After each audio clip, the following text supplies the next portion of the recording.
ॐ श्री गणेशाय नमः। ॐ श्री सरस्वत्यै नमः। ॐ सद्गुरुभ्यो नमः। ॐ भागवत भगवान की जय।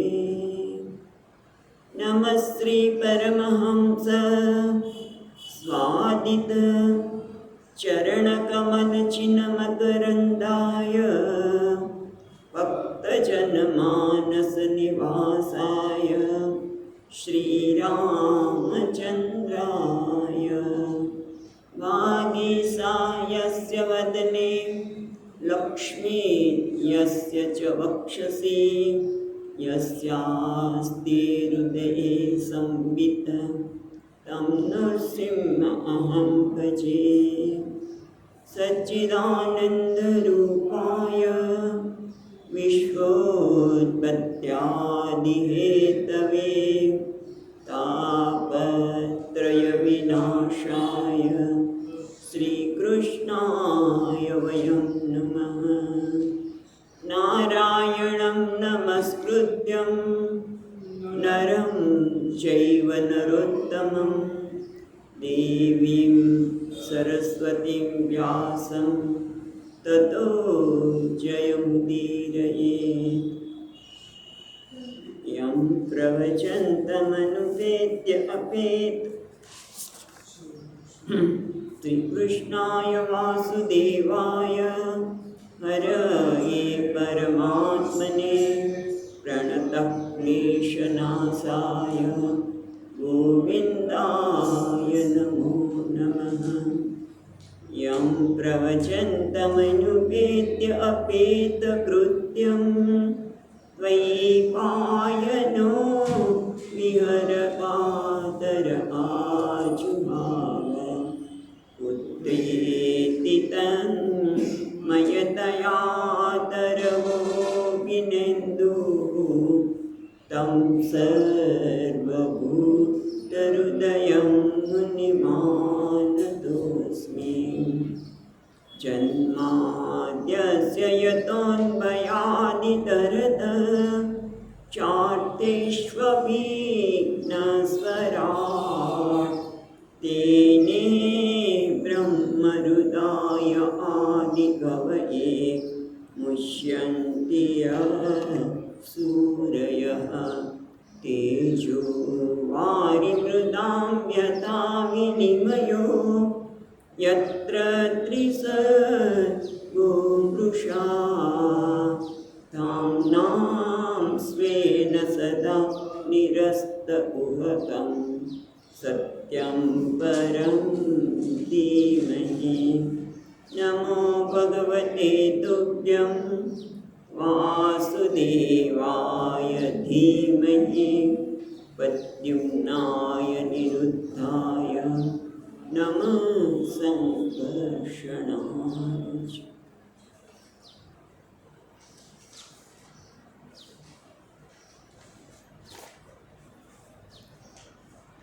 नमो भगवते वासुदेवाय।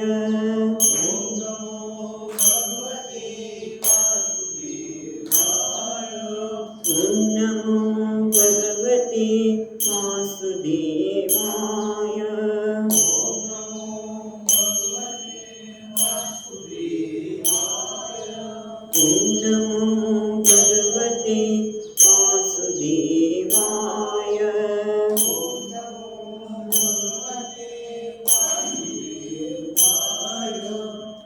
नमो भगवते वासुदेवाय।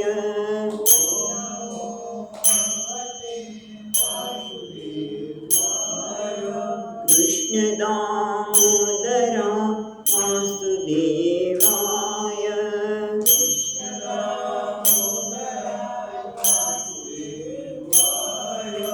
कृष्णदामोदर वासुदेवाय।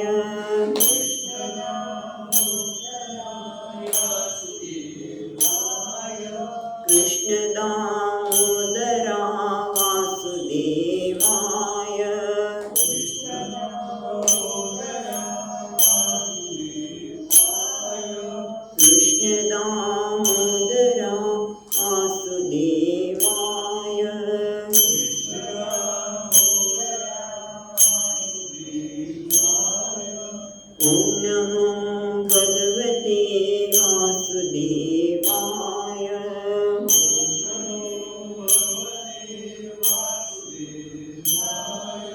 ઓમ નમો ભગવતે વાસુદેવાય.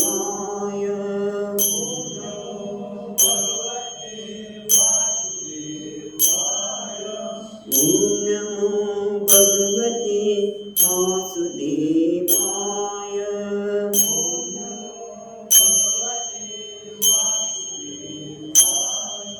ઓમ નમો ભગવતે વાસુદેવાય.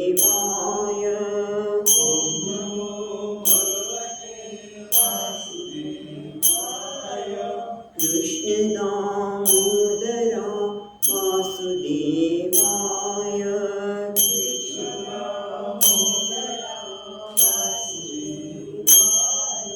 કૃષ્ણ દામોદર વાસુદેવાય.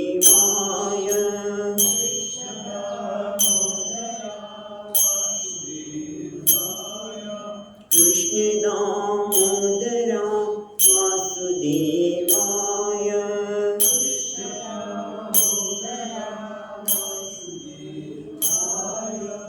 ઓમ નમો ભગવતે વાસુદેવાય. ભગવતે વાસુદેવાય. ઓમ નમો ભગવતે વાસુદેવાય. ઓમ નમો ભગવતે વાસુદેવાય. ઓમ નમો ભગવતે વાસુદેવાય. ઓમ નમો ભગવતે વાસુદેવાય. ઓમ નમો ભગવતે વાસુદેવાય.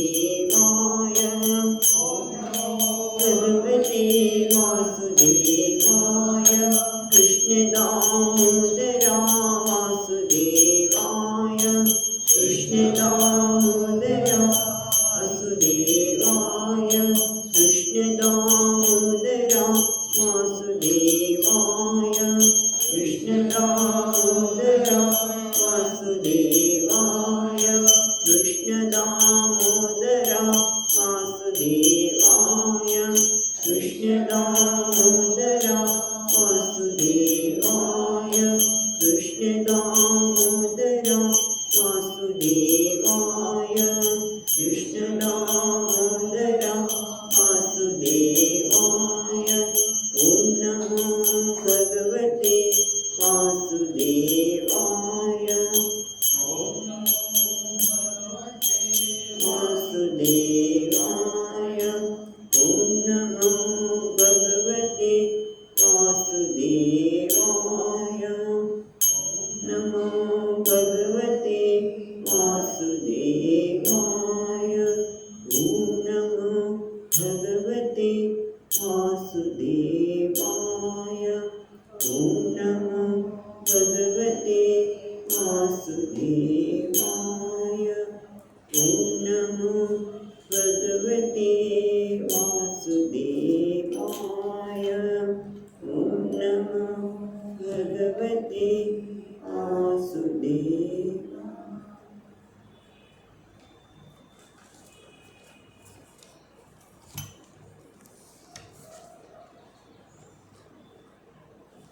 આપણે ત્રીજા સ્કંદના 22મા અધ્યાયમાં જોઈ રહ્યા છીએ તે પ્રમાણે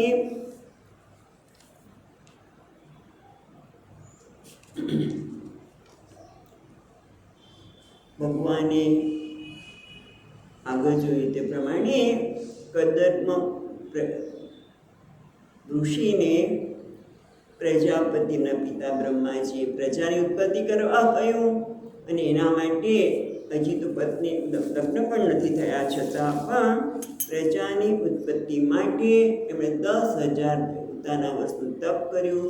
ભગવાન પ્રસન્ન થયા, ભગવાનની સ્તુતિ પણ કરી અને ભગવાને કહ્યું કે આજથી બીજા દિવસે પરમ દિવસે મનુ મહારાજ પોતાની પુત્રી દેવહૂતિને લઈને આવશે, તમે એનો સ્વીકાર કરજો. કારણ કે માગ્યું હતું કે મને પત્ની આપો કે જેથી હું યોગ્ય એ ધર્મ ગૃહસ્થ આશ્રમને અનુરૂપ પત્ની હોય તો હું યોગ્ય પ્રજાની ઉત્પત્તિ કરી શકું.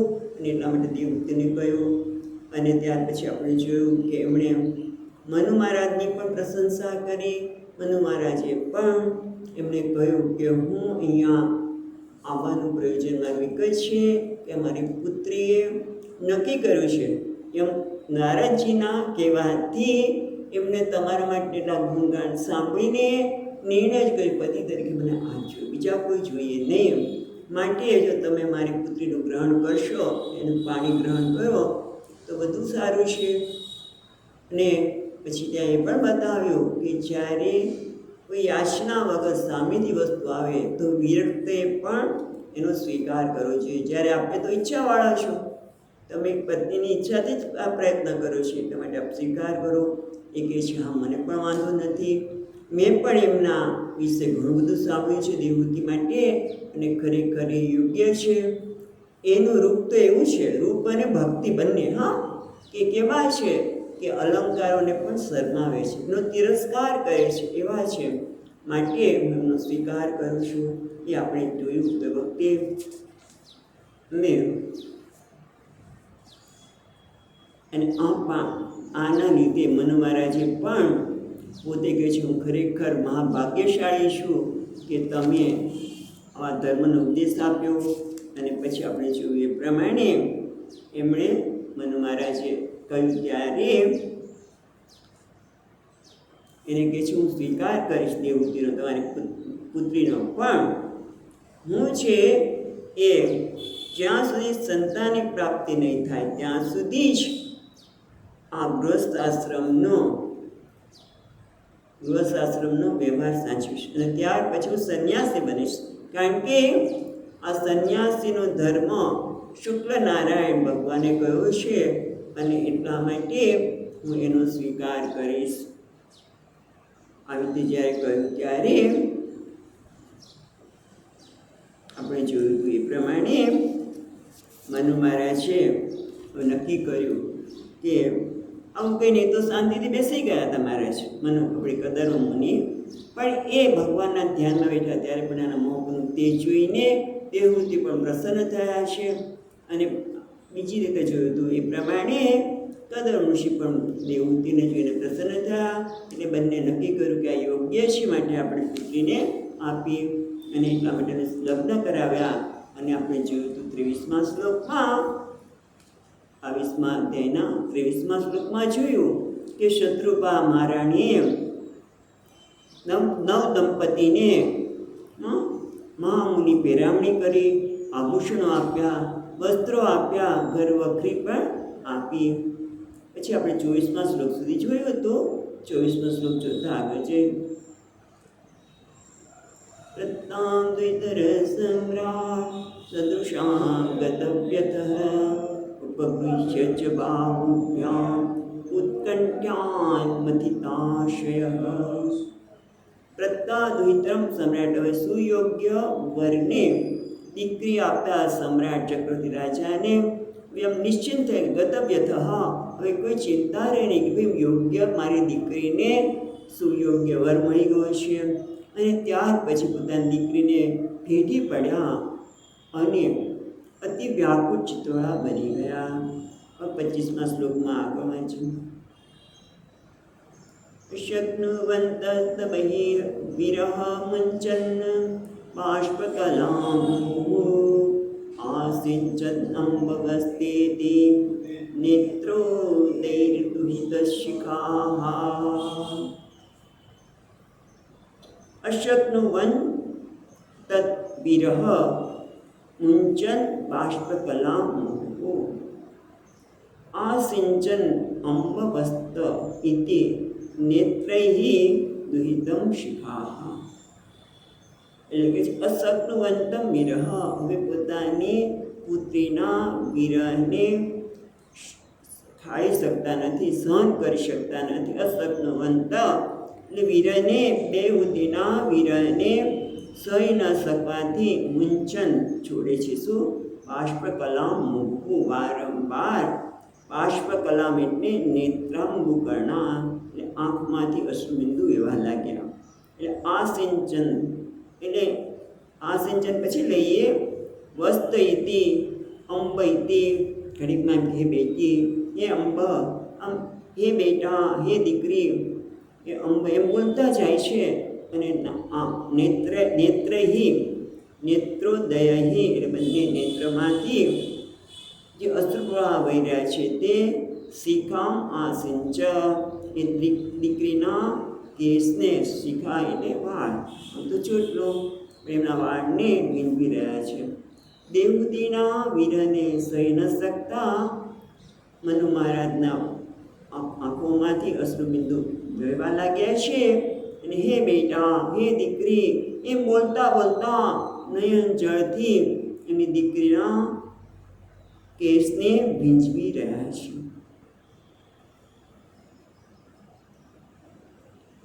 આગળ કે છે 26મા શ્લોકમાં આમંત્ર્યમ તમ મુનિવરમ અનુજ્ઞાતા સહાનુગઃ પ્રસ્તે રથમારુહ્ય સભાર્યાં સપુરં નૃપઃ ઉભયોરુષિકુલ્યાયાઃ સરસ્વત્યા સુરોદસો ઋષિણાં ઉપશાંતાનાં પશ્ચાન્નાશ્રમ સંપદઃ. બંને શ્લોક સાથે જોઈશું. તો આમંત્ર્યમ તમ મુનિમ વરમ અનુજ્ઞાતા સ અનુગઃ પ્રસ્થે રથમ આરુહ્ય સભાર્યાઃ સપુરમ નૃપઃ. એટલે કે છે આમંત્ર્ય એટલે અનુજ્ઞાપ્ય એટલે અનુજ્ઞા લીધી, આજ્ઞા લીધી. કોની? તમ મુનિવરમ, તે મુનિવર એટલે મુનિઓમાં શ્રેષ્ઠ કદર્વ મુનિની એમણે આજ્ઞા લીધી જવા માટે કે હવે અમને તમે રજા આપો. અનુજ્ઞાત અને એમણે રજા આપી.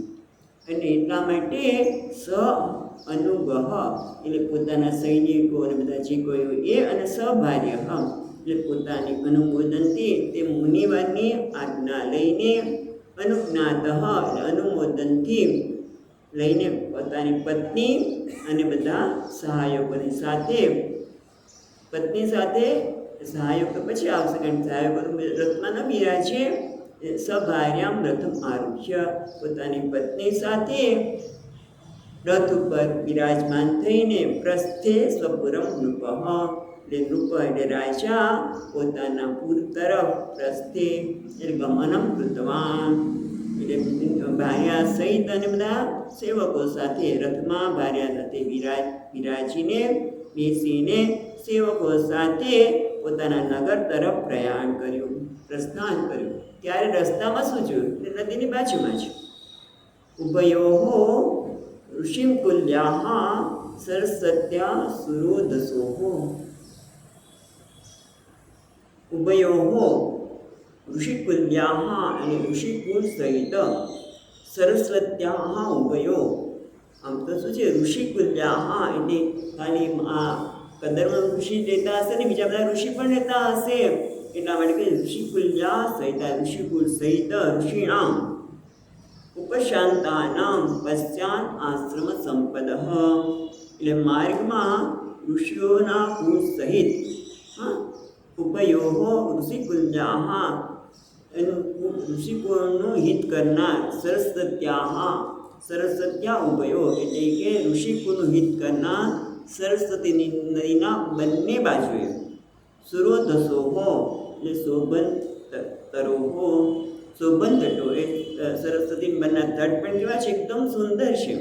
કેમ કે આશ્રમ સંપદ, આશ્રમની જે સંપત્તિ છે એટલે અહીંયા એમ કે છે ફળ વગેરે, જે આગળમાં કે ફૂલ ફળ વગેરે ઝાડ વગેરે છે એમ. પછી બીજા ટીકાકાર આશ્રમની સંપત્તિની બીજી વાત કરે છે તે આપણે જોઈશું. પણ અહીંયા કહે છે કે ઋષિણામ ઉપશાંતાનામ, મહત્વનું શું છે?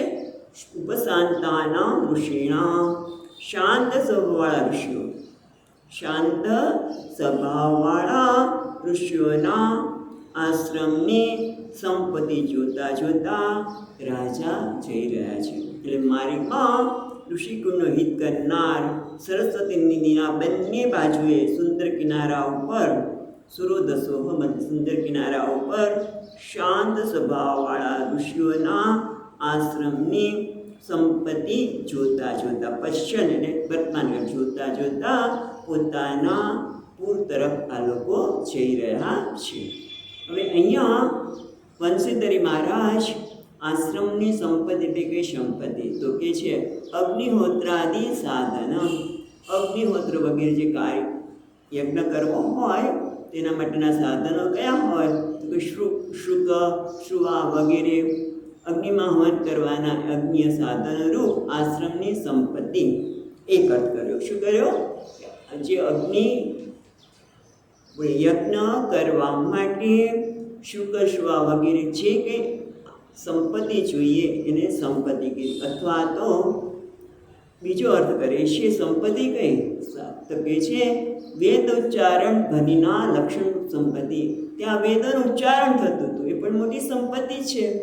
ઋગ્વેદ યજુર્વેદ સામવેદ એવા સત્પુરુષોના અમૃતમય આ બધું શ્રુતિમાં આપ્યું છે. એમણે વંશીધરી મહારાજે પોતાનું નથી કીધું પણ કહે છે સામવેદ ઋગ્વેદ યજુર્વેદ એ સત્પુરુષોની જે અમૃતવાણી છે એ મંત્રો છે એ આ બધા સત્પુરુષો ઋષિઓ જે ઉચ્ચારણ કરી રહ્યા છે એ પણ સંપત્તિ છે.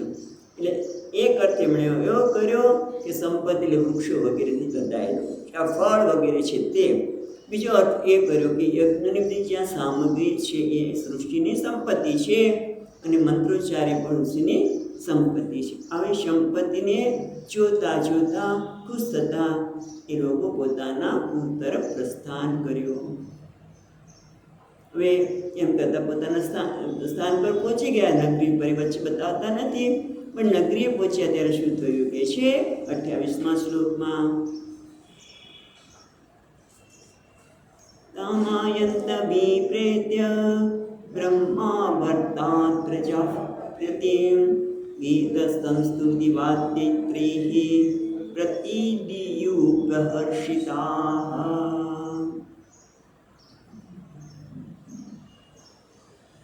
તમ આયંતમ અભિપ્રેત્ય તમ એટલે રાજાને આવેલા જોઈને આયંતમ અભિપ્રેત્ય અભિપ્રેત્ય એટલે જ્ઞાત્વા બ્રહ્મા વર્તાત પ્રજાપતિ એટલે આ ક્યાં છે બ્રહ્મવર્ત રાજા મનુ મહારાજ ક્યાં રહે છે બ્રહ્મવર્તમાં. એ સ્થાનથી કયું બધું મને આવશે જ કે બ્રહ્મવર્ત કેમ કહેવામાં આવ્યું એ સ્થાન ક્યાં આવ્યું. અહીંયા શું કહે છે કે બ્રહ્માવર્ત દેશમાં જ્યારે પ્રજા પોતાની પ્રજા છે પોતાના પતિ એટલે રાજાને આવેલા જોઈને તમ આયંતમ અભિપ્રેત્ય જ્યારે ખબર પડી કે રાજા હવે આવ્યા છે પણ કઈ પ્રજા બ્રહ્માવર્તની પ્રજાએ જાણ્યું કે પોતાના રાજા આવ્યા છે ત્યારે ગીત સંસ્તુતિ વાત્રૈત્યૈઃ પ્રતિદિયુઃ પ્રતિહર્ષિતાઃ ખૂબ પ્રસન્ન થઈને પ્રતિહર્ષિતાઃ ખૂબ આનંદમાં આવી જઈને ગીત સ્તુતિ અને વાદ્ર દ્વારા એમનું સામયું કર્યું. બરાબર પ્રતિદિયુ એટલે સમાને એમનું સામયું કરતા એમની સામે ગયા. બરાબર એટલે પ્રજા ગીત સ્તુતિ અને વાદ્યંત્ર દ્વારા વાજિંત્ર વગાડતા પોતાના રાજાનું સામયું કરતા. કારણ કે ખૂબ આનંદ ઘણા વખત પછી એ રાજા આવ્યા હશે માટે. હવે બ્રહ્માવર્ત એ આ સ્થાન છે એ ખૂબ સમૃદ્ધ સ્થાન છે. પણ એ સ્થાન સમૃદ્ધ કેમ છે તો આપણને ખબર હશે કે મનુ મહારાજે તેના પિતાજીને કહ્યું કે તમે મને જે કાર્ય સોંપ્યું છે એના માટે મને કોઈ સ્થાન બતાવો. પૃથ્વી માટે પછી વરાહ ભગવાન આવ્યા એ વગેરેની વાત જે આપણે આગળ કરી એનું જ અનુસંધાન અહીંયા કરે છે. કો અસો બ્રહ્માવર્ત આ બ્રહ્માવર્ત કયું છે એની જો અપેક્ષા હોય તો કે છે આ બ્રહ્માવર્ત એટલે બહિષ્મતી નગરી એનું નામ છે. બહિર્સ્મતી નામ પુરી સર્વસંપત સંપિતાઃ યત્ર રોમાણી યસ્યાંગમ વિધુન્વતઃ. બહિષ્મતી નામ પુરી આ જ્યાં બહિષ્મતી નામની પુરી છે. પુરી કેવી છે સર્વ સંપત સંપિતા બધા જ પ્રકારની સંપત્તિથી ભરેલી આ નગરી છે બહિષ્મતી નગરી. કેમ કારણ કે આ સ્થાન પર યત્ર બ્રહ્મા વર્તે સર્વસંપદ સમન્વિતા વૈષ્ણતિ નામ અસ્તિ પૂરી. ટીકામાં કહે છે કે બ્રહ્માવર્તમાં બધા જ પ્રકારની સંપત્તિ ધરાવનાર વૈષ્ણતિ નામની નગરી છે, જ્યાં રાજા રહે છે. પણ એ બધી સંપત્તિ કેમ છે? બીજી લીટીમાં કહે છે ન્યપ્યતત યત્ર રોમાણી યજ્ઞસ્ય અંગમ વિદુન્વતઃ. કારણ કે આ નગરીમાં સર્વસંપત્તિ એટલા માટે છે કે યજ્ઞસ્ય અંગમ વિદુન્વતઃ. વૈષ્ણતિ નગરી સર્વ પ્રકારે સંપત્તિ એટલે ધરાવે છે કે નગરીમાં પોતાના શ્રી અંગો જળમાંથી જ્યારે બહાર કાઢે વરા ભગવાને, ત્યારે પોતાના શ્રી અંગોને જળમાંથી બહાર પધરાવતા યજ્ઞ નારાયણ વરા ભગવાને જળને ખંખેરવા માટે કે છે યજ્ઞસ્ય અંગમ વિદુન્વતઃ. યજ્ઞ નારાયણે પોતાના અંગને વિદુન્વતઃ હલાવ્યા પાણીને દૂર કરવા માટે, અને એના કારણે ન્યપતત યત્ર રોમાણી, એના કારણે ખંખેરવાથી રોમાણી એમના રોમ ખરી પડ્યા, એટલે એ દર્ભ બન્યા. જે રોમ ખરી પડ્યા એ દર્ભ બન્યા. એટલે દર્ભને બહિષ કહે છે. બહિષ એટલે દર્ભ. હવે આપણે જોઈએ કે બીજા ટીકાકારો પણ સુંદર વાત કરે છે. એક બીજી ટીકામાં કહે છે જળ, એટલે આપણે એનું સંસ્કૃત નથી વાંચતા, પણ જળથી આદ્ર થયેલા શ્રી અંગને કંપાવતા વરાળ નારાયણના શ્રી અંગમાંથી જ્ઞાન અને આનંદના લક્ષણો. હવે તમે જુઓ કે દર્ભને કઈ કઈ દ્રષ્ટિથી જોવામાં આવે છે. જે દર્ભનું આસન શું છે એ પણ અહીં આપણને ખબર પડશે. એટલે કહે છે કે વરાહ નારાયણના શ્રી અંગમાંથી જ્ઞાન અને આનંદના લક્ષણરૂપ રોમો જે વૈષ્ણતિમાં ખર્યા, ત્યાં દર્ભ રૂપે હજારો અવતારો અભિવ્યક્ત થયા. એક કદાચ ખર્યો સમયમાંથી હજારો દર્ભ ઉત્પન્ન થયા. સુબુદ્ધિની મારા ટીકા કહે છે કે તદ્હિ દેવાનામ આસનમ. ખરેખર બહિષ એટલે દર્ભ, અને દર્ભ એટલે દેવોનું આસન છે. બહિષ એટલે દર્ભ અને દેવોનું આસન છે. એ જ્યાં આસન હોય ત્યાં દેવો હોય છે. ખ્યાલ આવે છે? જ્યાં આસન છે ત્યાં દેવો છે, અને જ્યાં દેવો છે ત્યાં કુદરતી વાસ. દેવોનો જ્યાં કુદરતી વાસ હોય ત્યાં પછી કોઈ સંપત્તિ ન હોય એવું બની શકે ખરું. એટલે ત્યાં એમનું આહ્વાન કરવાની પણ અપેક્ષા નથી. દર્ભ એ દેવોનું આસન છે, અને જ્યાં આસન હોય ત્યાં દેવતા હોય, અને પછી દેવતાઓને આપણે આહ્વાન કરવાની આવશ્યકતા નથી, કારણ કે ત્યાં છે જ. અને જ્યાં દેવોનો પણ વાસ હોય, જ્યાં યજ્ઞ નારાયણ વરા ભગવાનના જ રોમ ભરેલા હોય, ત્યાં સંપત્તિ હોય છે, એમાં કોઈ શંકા જ નથી. એટલે સર્વ સંપત્તિ ધરાવનાર એટલે વૈષ્ણતિની વ્યુત્પત્તિ હમણાં કહેશે, પણ એ પહેલાં આની શ્રેષ્ઠતા બતાવે છે. કોના? જે રોમ વૈશ એટલે દર્ભ, એ દર્ભ શું છે એની 2 શ્લોકમાં બહુ શ્રેષ્ઠતા દર્ભની બતાવે છે. અને એટલા માટે મહાત્માઓ દર્ભના આસન પર પોતાની સાધના કરતા હોય છે. તો આપણે 30મો શ્લોક જોઈશું. ઉષાકાશાસ્ત એવાસન સસ્વત હરિતવર્ચસઃ ઋષયો યૈ પરાભાવ્ય યજ્ઞ યજ્ઞમીચિરે. એટલે કે છે ઉષાકાશઃ તમ એવ આસનમ. એવાસન છે ને, એટલે એવ આસન સસ્વત હરિત વર્ચસઃ. સસ્વ એટલે હંમેશા, હરિત એટલે નીલ રંગ, હરિત વર્ચસ એટલે વર્ણ. ઉષાકાસ્તઃ એટલે ઉષ અને કાસ. જે વરાહ ભગવાન છે તેમના રોમ સદા લીલા રંગના રહેનારા ઉષ અને કાસના આસન છે. એવા આસન, ઉષ અને કાસ એવા આસન. બરાબર? આસનનો ઋષય યૈ પરાભવૈ પરાભાવ્ય યૈ એનાથી એટલે કુશ અને કાસના આસનથી, અને કુશ અને કાસનથી પણ, આસનની પણ જરૂર નથી, એ આસન તો કીધું છે એમણે, કુશ અને કાસન આસનનો તો ઉપયોગ કરે છે, એવો આસન પણ યૈ ઋષય પરાભાવ્યા, એટલે આ કુશ અને કાસથી ઋષય પરાભાવ્યા, ઋષિઓએ પરાભવ કર્યો ને પરાજિત કર્યા. કોને? યજ્ઞઘાંત, બરાબર, યજ્ઞઘાંત એટલે યજ્ઞનો જે વિરોધી છે, યજ્ઞના વિરોધી એટલે કે રાક્ષસોનો પરાભવ એટલે પરાજિત કર્યા. અને યજ્ઞ નીચીને અને પછી એના કારણે યજ્ઞ કરવા લાગે. ટૂંકમાં આ જે હંમેશા લીલા રંગના રહેનારા કુશ અને કાસ જે છે એનાથી ઋષિઓએ પરાભાવ્ય યૈ યજ્ઞઘાંત્ય, એટલે યજ્ઞનો વિરોધ કરનારા, યજ્ઞનો વિરોધી એવા રાક્ષસોને આનાથી પરાજિત કરે.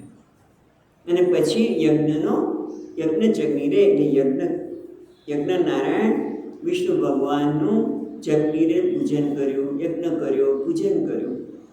એ ટૂંકમાં આ ધર્મમાં કેટલી શક્તિ છે. જે સીતા માતાના એક નાના આપણે કહેવાય ને ઘાસનું તણકલું જ હતું, પણ એમાં કેટલી એમણે શક્તિ મૂકી હતી. આ તો નારાયણના રોમ છે, અને નારાયણના રોમ હોય તેમાં એ શક્તિ હોય જ. અને એટલા માટે આ શક્તિ કેવી છે કે જે રાક્ષસોને પરાજિત કરીને પોતાના નારાયણની પૂજા કરી, પૂજ્યા હતા. બીજા પછી એનો આગળ વાત કરતા કે છે કુશકાશમયં બર્હિ આસ્તીર્ય ભગવાન મનુઃ અયજત યજ્ઞ પુરુષમ લબ્ધ્વા સ્થાનમ યતો ભુવમ. એટલે આ કે છે ભગવાન મનુએ કુશકાશમયં બર્હિ, આ કુશ અને કાસરૂપ બર્હિ એટલે દર્ભને આસ્તીર્ય એટલે ખૂબ વિસ્તાર, વિશેષ પ્રકાર વિસ્તાર કરીને અયજત, બીજી રીતે અયજત એટલે યજ્ઞ કરવું, યજત એટલે પૂજા કરવી. કોને? યજ્ઞ પુરુષમ, યજ્ઞ પુરુષ યજ્ઞ નારાયણ ભગવાનની મનુ મહારાજે, મનુ ભગવાન મનુએ કુશ અને કાસના દર્ભને પથારી અથવા તો એને વિસ્તાર કરીને ભગવાન પાસેથી અયજત એને પૂજન કરીને લબ્ધ્વા સ્થાનમ યતો ભુવમ, લબ્ધ્વા એટલે પ્રાપ્ત કર્યું, અથવા તો ભગવાન પાસેથી પ્રાપ્ત કર્યું હતું. તે યજ્ઞનારાયણને પૂજ્યા હતા, એને કારણે સ્થાનમ યતો ભુવમ, ભુવમ એટલે સ્થાનમ, અને પછી સ્થાનમ પણ કહ્યું છે, એ બંને વસ્તુ કે છે. એટલે ટૂંકમાં કુશ અને કાસના દર્ભને પાથરીને ભગવાન પાસેથી પૃથ્વી મેળવી હતી, અને તે યજ્ઞ પુરુષ પરમાત્માનું એમણે પૂજન કર્યું. તે સ્થાનમ યતો ભુવમ એટલે આ જે સ્થાન હતું પૃથ્વીનું એ કેવી રીતે પ્રાપ્ત કર્યું? તો કે યજ્ઞનારાયણને પ્રગટ થયા ત્યારે એમને પૂજન કર્યું. કેવી રીતે પૂજન કર્યું? કે એમના જ રોમમાંથી જે બર્હિ એ દર્ભ થયા, જે કુશ અને કાસમાં છે એને પાથરીને એને વિસ્તાર કરીને એમનું પૂજન કરીને એમની પ્રસન્નતા પ્રાપ્ત કરીને આ સ્થાન એટલે આ જે વૈષ્ણવી નગરી છે ને એ એમને પ્રાપ્ત કરી, આ સ્થાનને એમને પ્રાપ્ત કરી હતી. અને આ નગરી કેવી છે? તો કે સ્વર્ગથી પણ શ્રેષ્ઠ. બંસીધરી મહારાજ કહે છે સ્વર્ગાદપી ભૂમિ શ્રેષ્ઠ હતી. અને આ ભૂમિ જે ભગવાનની કૃપાથી પ્રાપ્ત થઈ, ભગવાનના યજનથી પ્રાપ્ત થઈ છે, એ કેવી છે? આ સ્વર્ગથી પણ શ્રેષ્ઠ છે. કેવી રીતે કહીશું? તો કે છે ખટવાંગ રાજાની આખ્યાયિકા છે કે જ્યારે એમનું કાર્ય પૂરું થયું ત્યારે એ સ્વર્ગમાંથી પાછા આવી રહ્યા છે. એટલે સ્વર્ગમાંથી પૃથ્વી પર આગમન દ્વારા એ આપણે ખબર પડશે કે સ્વર્ગ કરતાં પણ આ ભૂમિ વધુ શ્રેષ્ઠ છે. બધું સ્પષ્ટ થશે ત્યારે કે કેવી રીતે શ્રેષ્ઠ છે તે, પણ એ આપણે આખ્યાયિકા હશે ત્યારે જોવામાં આવશે. એટલે ભૂતળ ઉપર પણ આ સ્થાન, એટલે હવે આપણે કહીએ કે આ વૈષ્ણવી નગરી ક્યાં આવે, બ્રહ્માવર્ત સ્થાન ક્યાં આવે, તો કે છે આ સ્થાન ભારતમાં આવેલું છે. ભૂતળ ઉપર આ તે સ્થાન છે ભારતમાં આવેલા આર્યાવર્તની મધ્યમાં બ્રહ્માવર્ત છે, એમ અર્થ થાય છે. પણ એ ક્યાં, પણ તો એમાં રસ છે. બ્રહ્માવર્ત તો કહી દો તોય સમજણ નહીં પડે આપણને, બરાબર. તો કે છે યમુનાજી અને કુરુક્ષેત્ર વચ્ચેનો આવેલો જે પ્રદેશ છે એને બ્રહ્માવર્ત પ્રદેશ કહેવામાં આવે છે. હવે વૈષ્ણવી નગરીના માટે આગળ જે છે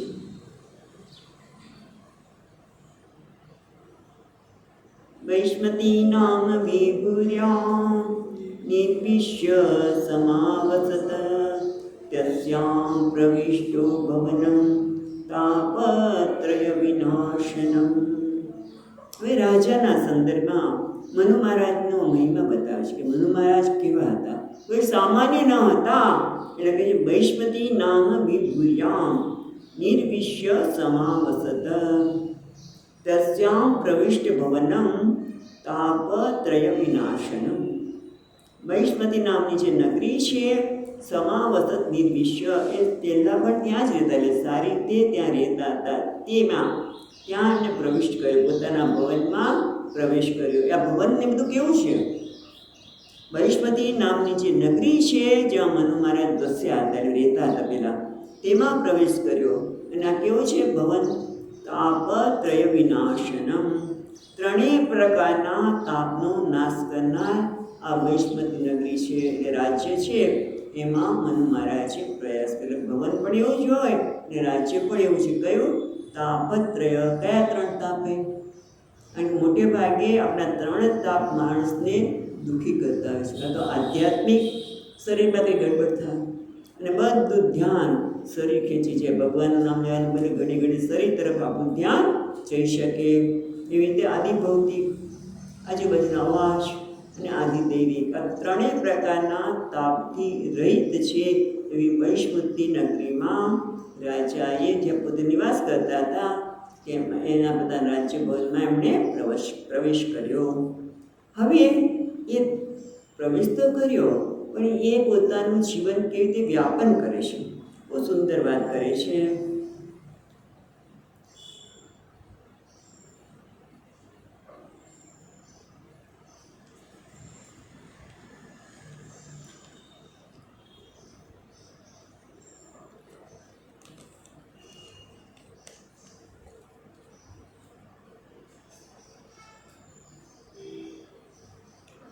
સભાર્ય સપ્રજા કામાન પૂજન્યથા વિરોધતઃ સંગીયમાન સત્કીર્તિઃ શસ્ત્રીભિઃ સુરગાયકૈઃ પ્રત્યુષ્યવનુપત્તેન યુદાશ્રવણેન હરે કથા.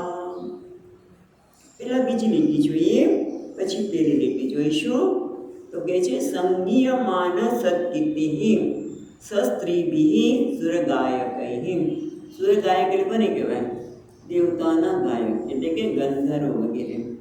ગંધર્વ વગેરે શસ્ત્રીભિઃ પોતાની પત્નીઓ સાથે, બધા અપ્સરા વગેરે નાચતા હોય તો પોતાની પત્ની અપ્સરાઓ સહિત દેવ ગાયક ગંધર્વો સંગીયમાન સત્કીર્તિઃ, મનુ મહારાજની જે સત્કીર્તિ છે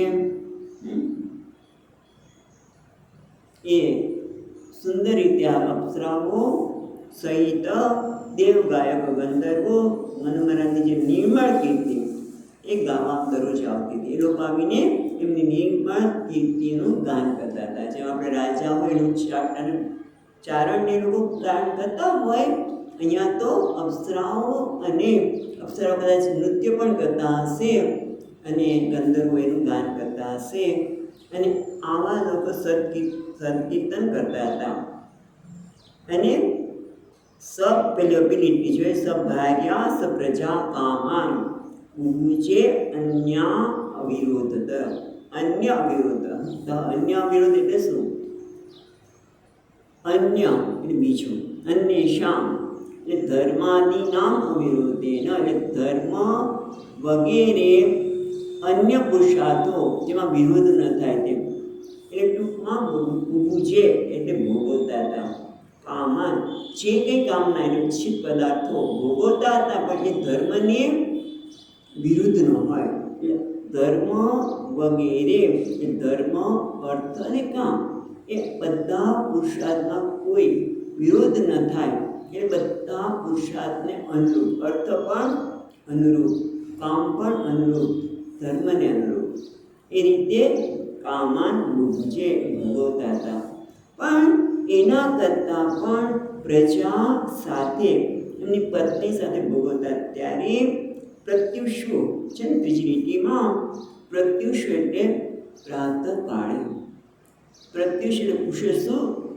સવારમાં પ્રાતઃકાળે સંગીત, પ્રાતઃકાળે ગંધર્વો એમના નિર્મળ કીર્તિને ગાન કરતા હતા. એ ગાન તો સાંભળનાર એમને ગાન કરતા તે માણસ પોતાની કીર્તિનો વાત થતી હોય તો માણસ બહુ ગમે એને સાંભળે. પણ ના, પ્રત્યુષ અનુબદ્ધેન હૃદા શ્રવણ હરે કથા. સાથે સાથે પ્રત્યુષ દરેક પ્રાતઃકાળમાં અનુબદ્ધેન હૃદા એટલે પ્રેમપૂર્વક, હૃદયપૂર્વક, એકાગ્ર ચિત્તે, હૃદયમાં પ્રેમ ભરીને, એટલે ભગવાન માટે પ્રેમપૂર્વક શૃણવન હરે કથા એ ભગવાનની કથાઓને સાંભળતા હતા. એટલે ટૂંકમાં અપ્સરાઓ સહિત ગંધર્વ વગેરે દરરોજ એમના સદા છે સસ્વત હંમેશા એમના સુંદર કીર્તિનું ગાન કરતા હતા. મનુ મહારાજ, એમની પત્ની અને પ્રજા બધા જ પ્રતિદિન પ્રાતઃકાળે હૃદયપૂર્વક હરિની કથાનું શ્રવણ કરતા હતા. અને એ કરતાં કરતાં ધર્મ, અર્થ અને કામ અને મોક્ષને અનુકૂળ જ ભોગ ભોગવતા હતા. કેટલી સુંદર વાત કરે છે. તે જ્યારે આ પ્રકારનું જીવન હોય તો પછી બતાવશે, મનુ મહારાજના જીવન દરમિયાન એ જીવન બતાવશે કે માણસના જીવનમાં કોઈ મુશ્કેલી આવે જ નહીં. જ્યાં ધર્મને અનુરૂપ કામ છે, ધર્મને અનુરૂપ અર્થની પ્રાપ્તિ છે, તો એ અર્થની પ્રાપ્તિ પણ કોઈના ભોગે નહીં હોય. આપણે તો અર્થની પ્રાપ્તિ કરવી હોય ત્યારે કેટલાનો ભોગ લઈ લઈએ. આપણી કોઈ ઈચ્છાની પૂર્તિ કરવી હોય તો આપણે કેટલાયને દુઃખી કરી દઈએ. પણ તો કોઈને દુઃખી ન કરવા, કોઈને છીનવી ન લેવું, ધર્મના આધારે જ્યારે જીવન જીવાતું હોય તો એ લોકોનું કેવું હોય છે કે છે મનસીધરી મહારાજ, કામ ભોગ વડે ધર્મ, અર્થ અને મોક્ષનો વિરોધ જે રીતે ન થાય, અર્થાત ધર્મ, અર્થ અને કામ જે રીતે નાશ ન પામે, ધર્મ, અર્થ અને મોક્ષ જે રીતે નાશ ન પામે એ રીતે ભોગ ભોગવતા હતા. એ રીતે એમણે ભોગોને ભોગવ્યા. હવે આગળ કહે છે, અને મનુ મહારાજ પણ સામાન્ય નથી એ વસ્તુ બતાવે છે 34મા શ્લોકમાં. નિષ્ણાંતમ યોગ માયાસુ મુનિમ સ્વાયંભુવં મનુ યદા પ્રંશયિતું ભોગાઃ નશેકુર ભગવત પરમ. એટલે કે છે અહીંયા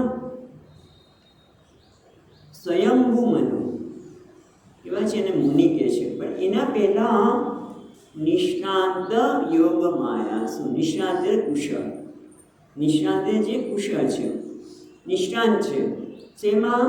યોગ માયાસુ એટલે યોગમાયા એટલે ઐચ્છિક ભોગ રચના. એટલે ઈચ્છા અનુસાર ભોગની રચના કરવામાં નિપુણ.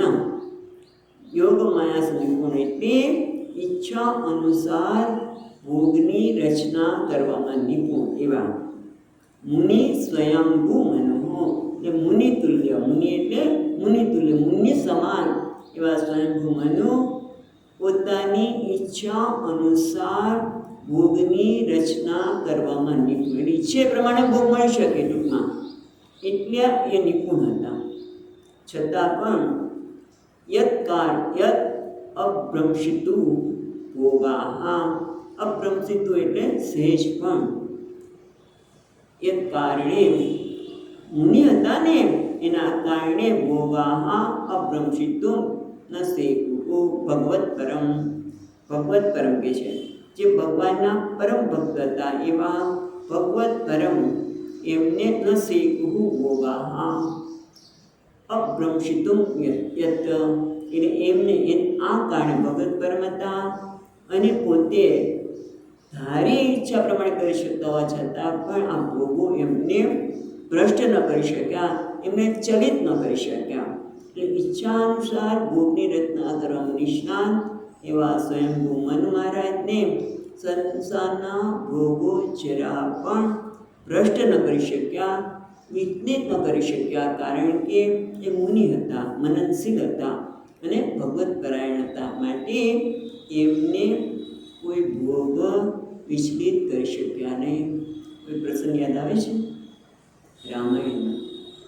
રામાયણમાં જ્યારે ભરતજી ભગવાનને મળવા જાય છે ત્યારે ભરદ્વાજ મુનિએ પોતાની સિદ્ધિઓને બોલાવી કે આ લોકો થાકીને આવ્યા છે, રાજા બધા પ્રજા પણ ખૂબ સુખી છે, માટે એમને સરસ મજાનો ભોગ આપો. એટલે તરસ એમને બધાને યોગ્ય ભુવન અને બધું ખૂબ ભોગ તૈયાર કરી દીધા. પણ એ રાત્રે પણ ભરતજી એ ભોગમાં નથી અટવાયા, ભગવાનનું નામ સંકીર્તન કર્યું છે.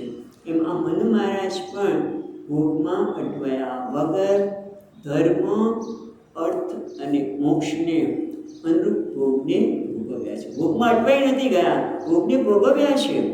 હા, એવું નથી કે રાજા છે ને ભોગને ભોગવ્યા નથી, પણ એ ધર્મ, અર્થ અને મોક્ષનો નાશ ન પામે એ રીતે ભોગને ભોગવ્યા છે. એટલા માટે અહીંયા બીજા શ્લોકમાં કહે છે કે આ ભોગો એને વિચલિત કરી શક્યા નહીં, એને ભ્રષ્ટ કરી શક્યા નહીં, કારણ કે ભગવત પરાયણ હતા અને મુનિ તુલ્ય એટલે મનનશીલ હતા. મુનિ એટલે જે મનનશીલ હતા, જે સદા પોતાના જે ધ્યેય છે એને યાદ રાખનારા હતા, એટલે મનનશીલ કહ્યું. હવે આગળ કહે છે અયાતયામસ્તસ્યાસન યામા સ્વાંતરયાપનાઃ શૃણ્વન્તો ધ્યાયતો વિષ્ણુઃ પૂર્વતો બ્રુવતઃ કથાઃ. એટલે આપણને ઘણી બધી પ્રેરણા આપે છે મનુ મહારાજનું જીવન, એમનું ચરિત્ર. એ શું કહે છે? અયાતયામાઃ. અયાતયામાં કોને કહેવાય? તો કહે છે યાતો, જો અયાતયામાઃ તસ્યાસન યામાઃ સ્વાંતરયાપનાઃ. પેલા આપણે અયાતયામાઃ શબ્દ છે ને પેલી લીટીમાં, પછી સ અડધો છે, સ અડધો છે એટલે વિસર્ગ થશે. અયાતયામાઃ એટલે એવું કહે છે અહીંયા કે યસ્ય પક્વન્નસ્ય, જેમ કે અન્ન આપણે બનાવ્યું હોય, રાંધેલું અન્ન, પરિપક્વન એટલે રાંધેલું અન્ન એક પ્રહર સુધી રહે, ત્યાર પછી એ નિસ્સાર બની જાય, પછી તમે ખાઈ શકો નહીં. એક પ્રહર એટલે કેટલા સમય થયો? 3 કલાક. એટલે તમે રસોઈ કરો, જે બનાવો એ 3 કલાક પહેલાં વહેલું સવારનું બનાવેલું હોય, ટાઈમ હોય નહીં, અને પછી છે જ્યારે ટાઈમ મળે ત્યારે 4-5 પછી ખાઓ, તે કેવું બની જાય છે? નિસ્સાર. એટલે કે છે જે પક્વ અન્ન છે એક પ્રહર સુધી રહે, ત્યાર પછી નિસ્સાર બની જાય છે, એટલે બીજું કોઈ સાર રહેતું નથી. એને કહેવાય છે યાતયામ. પણ અહીંયા શું છે? અયાતયામ છે. જોયું? યાતમ એટલે જે 3 પ્રહર પછી નિસ્સાર બની જાય પક્વનની જેમ, પણ અયાતયામ એટલે જેમાંથી સાર ગયો નથી તેવો. શેનો સાર? શેમાંથી સાર નથી ગયો? તો કહે છે યામાહા એટલે પ્રહર, એટલે કે સમય.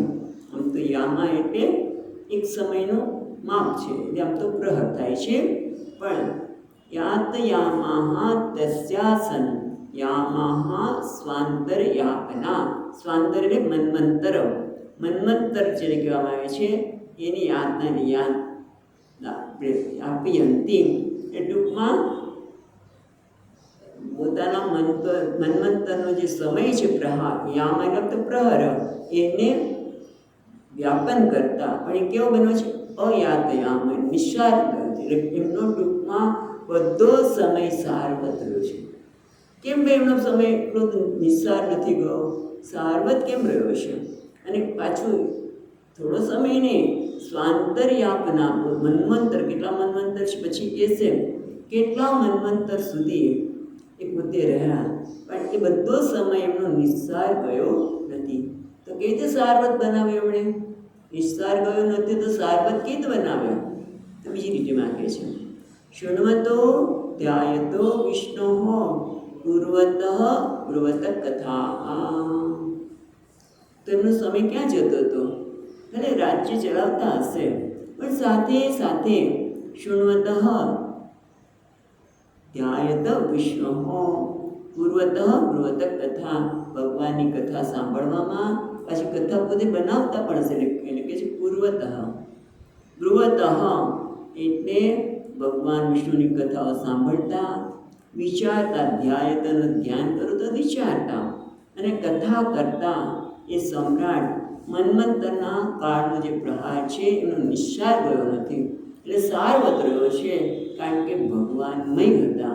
ભગવાનની કથા સાંભળવી, એના વિશે વિચાર કરવો, અને પાછી કથા કે છે ને પૂર્વત કરતાં કરતાં એમણે પોતાના મન્વંતરનો સમય એમને વ્યાપન કર્યો. યાપના છે ને, યાપના એટલે વ્યાપન કર્યું, એમને પસાર કર્યો. એટલે ટૂંકમાં એમનો સમય નિસ્સાર ગયો નથી. એ પૂર્વતાનો યાદ કરે છે. પૂર્વતે પોતાના શબ્દોથી ભગવત કથાની નવી રચના કરતા. આ વખતે પણ કોઈ યાદ આવે છે તમને? ભાવનગરના નરેશ. એ ભાવનગરના નરેશ નહીં, બધા રાજાઓ એ વખતના, હજી બહુ સમય નથી ગયો, પણ એ બધા જ કોઈ ચાતુર્માસમાં તમને યાદ છે, એવું સાંભળ્યું છે, આપણે જોયા નથી એમને, પણ ચાતુર્માસ આવે એટલે જે મહાત્મા આવે ત્યાં ઋષિકેશ વગેરેથી, બસ એમના જ માં 4 મહિના સુધી ભગવત કથામાં રચ્યા પચ્યા રહેતા. એટલે એ જે સંસ્કાર છે પ્રજાનું પાલન કરવામાં ખૂબ ઉપયોગી થાય છે. અને એ વસ્તુ અહીંયા પણ મનુ મહારાજ માટે કહે છે. આ તો આપણે એમ જ એમને યાદ કર્યા ભાવનગર નરેશને. હવે 36મા શ્લોકમાં સ એવ સ્વાંતરનિન્યે યુગાનામ એક સપ્તતિમ વાસુદેવ પ્રસંગેન પરિભૂત ગતિત્રયઃ. સ એવમ આ રીતે એટલે ભગવાનની કથા સાંભળવી, વિચાર કરવો, એ કથા મને કેવી, એમાં જ સમયજી વ્યાપન કરતા હતા. એટલે સ એવમ સ્વઅંતરમ, સ્વાંતર એટલે પોતાનો સમય, નિન્યે યાપયામાં, એમણે પોતાનો સમય કેટલો? યુગાનામ એક સપ્તિતમ, યુગાના એક સપ્તતિતમ એટલે 71, 70 + 1 71. આ પ્રમાણે મનુ મહારાજે 71 યુગ, એક યુગ ને 71 યુગનો મન્વંતરનો કાળ, એટલે 71 યુગ સુધી મનુ મહારાજ રહ્યા રાજા તરીકે, અને 71 યુગનો પોતાનો મન્વંતર કાળ એમણે પસાર કર્યો. કેવી રીતે? વાસુદેવ પ્રસંગેના, એ વાસુદેવની કથા યાપન કરતા. અને એના કારણે શું મળ્યું? એમણે કે મેળવવા માટે તો નહોતું જ કર્યું, પણ એના કારણે એમને શું મળ્યું? પરિભૂત ગતિત્રય. પરિભૂત એટલે પરાજિત કરવામાં આવી, એને પરાજિત કરી, એના ઉપર વિજય પ્રાપ્ત કર્યો. પરાજિત કરી અથવા તો વિજય પ્રાપ્ત કર્યો. કોના ઉપર? ગતિત્રય, 3 પ્રકારની ગતિ. 3 પ્રકારની કઈ ગતિ? તો એક કહે છે જાગ્રત, સ્વપ્ન, સુષુપ્તિરૂપ, અથવા તો સત્વ, રજસ, તમસરૂપ, એ 3, અથવા તો તાપત્રય, એ પણ 3 છે. આ બધાને એને પરાજિત કર્યા. એટલે કે ટૂંકમાં આ 3 ગતિઓ એના ઉપર અસર કરી શકી નહીં. પરાજય કરે એટલે શું? કે જાગ્રત, સ્વપ્ન, સુષુપ્તિ પર પ્રભુત્વ, અથવા તો સત્વ, રજસ, તમોગુણ પર પ્રભુત્વ, અથવા તો આ તાપત્રય, આ બધાથી ક્યારે પરાજિત થયા ને? કેમ? વાસુદેવ પ્રસંગેના, ભગવાન વાસુદેવની કથામાં જે સમય વિતાવ્યો, કે 71 યુગ સુધી, 71 મન્વંતર સુધી એમના વાસુદેવની કથામાં સમય વિતાવ્યો. એના કારણે એ 3 ગતિઓ ઉપર એમણે પરાજય, પુત્રની ભક્તિઓનો પરાજય કર્યો એટલે એના પરથી પરાભવ થયા નહીં, એની અસર એમના પર થઈ નહીં. 37મા શ્લોકમાં કહે છે શારીરામાનસા દિવ્યા વૈયાસે યજમાનુષા ભૌતિકાશ્ચ કથમ ક્લેશાઃ બાધ્યન્તે હરિસંશયમ. એ જો પેલી લીટીમાં શારીરાહ માનસા દિવ્યા વૈયાયસે, વૈયાસે સંબોધન છે એટલે હે વૈયાસ, વૈયાસ, વૈયાસ એટલે કોણ? વ્યાસ પુત્ર એટલે વિદુષી, વ્યાસના પુત્ર વ્યાસનંદન, હે વ્યાસનંદન વિદુષી. શું? હરિસંશયમ. બીજી છેલ્લી લીટીમાં છેલ્લો શબ્દ, બીજી લીટીમાં છેલ્લો શબ્દ હરિસંશયમ, જે હરિનું શરણ લે છે તે. એને શારીરાહ માનસાહ દિવ્યાહ એ જ માનુષાહ. જો બધા કહે છે શારીરા એટલે શરીરના લીધે થતા શારીરિક, માનસા એટલે માનસિક, અને દિવ્યાહ એટલે અંતરિક્ષાહ એટલે અંતરિક્ષમાં થતા ક્લેશો. અંતરિક્ષમાં થતા એટલે વીજળી, વૃષ્ટિ અથવા તો એને અંતરિક્ષને દિવ્યાને, દિવ્યાહ એટલે અંતરિક્ષમાં થતા ક્લેશો એટલે કે વીજળી વગેરે અથવા તો દૈવિક, દૈવિક. પછી માનુષાહ એટલે મનુષ્ય દ્વારા કરવામાં આવેલા, મનુષ્ય એવા કંઈક કર્મ કરે કે જે આપણામાં ક્લેશ ઉત્પન્ન કરે, આપણે ન ગમતું હોય એ જ કરે એટલે આપણે ક્લેશ ઉત્પન્ન થાય. આપણે ગમે તે લોકો કે તું આમ કર પણ ન કરે તો માણસને ક્લેશ ઉત્પન્ન થાય. મનુષ્ય ક્લેશાહ ભૌતિકાશ્ચ એટલે આદિ ભૌતિક. કથમ ક્લેશા બાધ્યન્તે હે વૈયાસ, વૈયાસ હે વ્યાસનંદન, જેણે શ્રી હરિનું શરણ લીધું છે. હરિસંશ્રયમ શ્રી હરિના શરણના લીધે જેને આશ્રય લીધો છે તેવા એને કથમ બાધ્યન્તે ક્લેશાહ, એને આ બધા ક્લેશો કેવી રીતે બાંધી શકે એટલે કે પીડી શકે. કયા કયા ક્લેશો? તો કે શારીરિક, માનસિક, દિવ્યાહ એટલે દૈવિક, મનુષ્યાહ મનુષ્ય દ્વારા કરેલા, અને આદિ ભૌતિક ક્લેશ કેવી રીતે પીડી શકે? ખરેખર એને પીડી શકે નહીં, કારણ કે એમણે ભગવાનનું શરણ લીધું છે. હવે મનુ મહારાજે જે કૃતિ કરી છે એની વાત કરે છે. આપણે દેશનો જોઈએ જ દઈએ કે આપણે આધ્યાત્મ પૂરો થઈ જાય, થોડોક સમય જશે વધારે પણ જોઈ લઈએ. યપૃષ્ટો મુનિ વિપ્રાહ ધર્મા નાના વિધાન શુભાન નૃણામ વર્ણાશ્રમાણામ ચ સર્વભૂત હિતે સદા. યહ એટલે મનુ મહારાજ, યહ એટલે મનુ હું, સર્વભૂત હિતે સદા. પેલા મનુ મહારાજ માટે શું કહે છે? સર્વભૂત હિતે સદા, હંમેશા, સદા હંમેશા સર્વ પ્રાણીનું હિત ઈચ્છનાર. આવું ક્યાં કીધું છે? સર્વભૂત હિતે રતા, ગીતાનું 12મું અધ્યાય. સરસ. સર્વભૂત હિતતા, જે જ્ઞાની છે એ પણ બધા પ્રાણી માત્રના હિતમાં રહેનાર, એ સર્વ પ્રાણીનું સદા હિત ઈચ્છનારા મનુ મહારાજે શું કર્યું? પૃષ્ટ મુનિભિ પ્રાહ ધર્માન નાના વિધાન શુભાન નૃણામ વર્ણાશ્રમાણામ. એટલે મનુષ્ય માટે, નૃણામ એટલે મનુષ્ય માટે, નાના વિધાન એટલે સર્વ પ્રકારના, એટલે કયા? કે સ્વર્ગ અને અપવર્ગના સાધનભૂત, સ્વર્ગ અને અપવર્ગના સાધનભૂત શુભાન એટલે કલ્યાણ કરનારા ધર્મને કયા? કોને? પુષ્ટ મુનિભિ, જ્યારે મુનિઓ દ્વારા પૂછવામાં આવ્યું ત્યારે મનુષ્ય તથા વર્ણાશ્રમાહ અને વર્ણ અને આશ્રમને અનેક પ્રકારના શુભામ એટલે મંગળમય ધર્મોની વાત કરી કે જે સ્વર્ગ અને અપવર્ગને આપનારા. એટલે મુનિભિ પુષ્ટ, મુનિ જ્યારે પૂછ્યું ત્યારે જે સર્વ પ્રાણી માત્રના હિતમાં રત છે એવા મુનિ મહારાજે વર્ણાશ્રમ, વર્ણ અને આશ્રમને અને મનુષ્યના હિત માટે કલ્યાણ થાય એવા અનેક પ્રકારના ધર્મને કયા જેને આજે મનુસ્મૃતિ તરીકે ઓળખવામાં આવે છે. એ મનુ મહારાજે જે મનુસ્મૃતિ રચી તે પણ અધિકાર અનુસાર ભક્તિમાં મનુષ્ય કેમ પ્રવેશ કરે, આ બધા ધર્મો કેવી રીતે આપ્યા કે જેથી માણસ ભક્તિમાં કેમ પ્રવેશ કરે.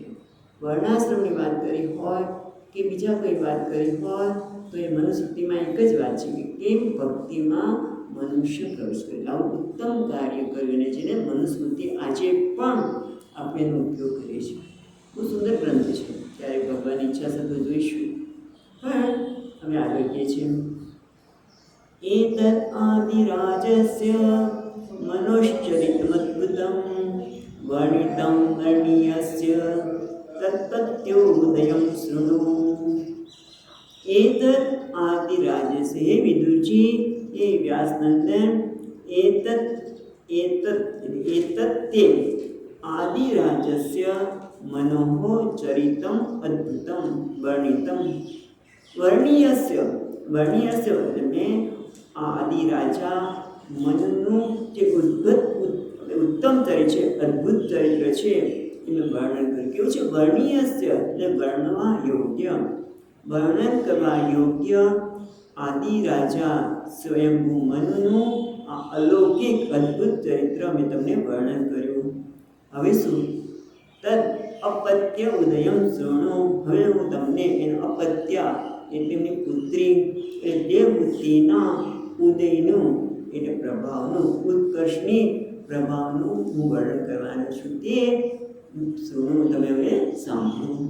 અહીંયા આપણે અધ્યાય પૂરો થાય છે એટલે આપણે કહીએ બહુ સુંદર છે. ટૂંકમાં મને આ બહુ ગમ્યું કે આપણે દરેકને કંઈક આમાંથી પ્રેરણા મળે કે આપણું જીવન કેવી રીતે વ્યાપન કરવું છે. મનુ મહારાજે જેવું તો આપણે કરી ન શકીએ, ઘણી બધી અસર કળયુગની થઈ શકે, પણ જે કંઈ કરી શકીએ એ આપણા ઉત્કર્ષ માટે હોય, આપણા માટે છે.